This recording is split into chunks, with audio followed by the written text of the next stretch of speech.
আপনার কথা কি বলবো, আমার কথাই বলি। কয়দিন আগে এই দোকান থেকে মিষ্টি কিনছিলাম অনেকগুলা। এই মিষ্টি কেনার পরে না আমার বিয়ে ভেঙে গেছে। এখন আমার বাসার সবার ডায়রিয়া। আপনি কি চান আপনার বাসার সবার ডায়রিয়া হোক?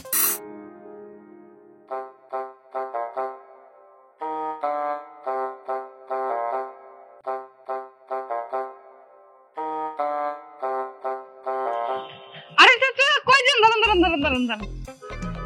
কি হইছে আপনি মা? কি? তো মিষ্টি নিয়ে যাইতাছি। আরে চাচা আপনি তো মনে হয় বাঁচবেন না বেশি দিন। বাসমু না মানে কি বলতে চাইতাছো তুমি? আরে আমি যাইতাছি আমার বোনের বাড়িতে, আমার বোনের ছেলে হয়েছে, খুশিতে আমি মিষ্টি লয়ে যাইতাছি। আর মারা যাবো?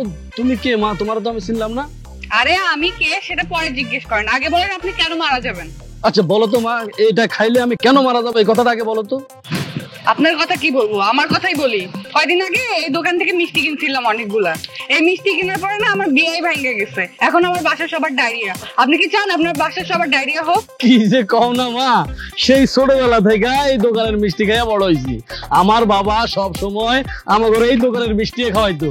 কালাম কাকার দোকানের মিষ্টি কেক খাইয়াই তো আমরা বড় হয়েছি। আর সবাই মানে মনে করো যে অনেক দূর দূরান্ত থেকে এই দোকানের কেক মিষ্টি এসে নিয়ে যায়। আর তুমি কি যে বলো, আমি তোমার কোনো কথাই তো বুঝতেছি না।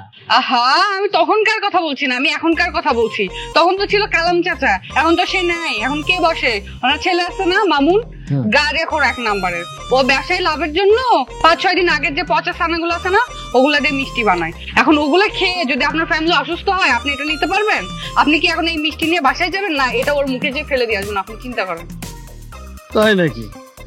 আচ্ছা ঠিক আছে, ওই আমার সাথে এত বড় বাটপারি করছে, ওর আমি একটা শিক্ষা দিয়া ছাড়বো আজকে। ওর একদিন কি আমার একদিন আমাকে পচা মিষ্টি দিল। দেখো আমি যাই, ওখানে যাইতেছি। কত বড় হারামি আমার এই পচা মিষ্টি দিছে। চলো না। হ্যাঁ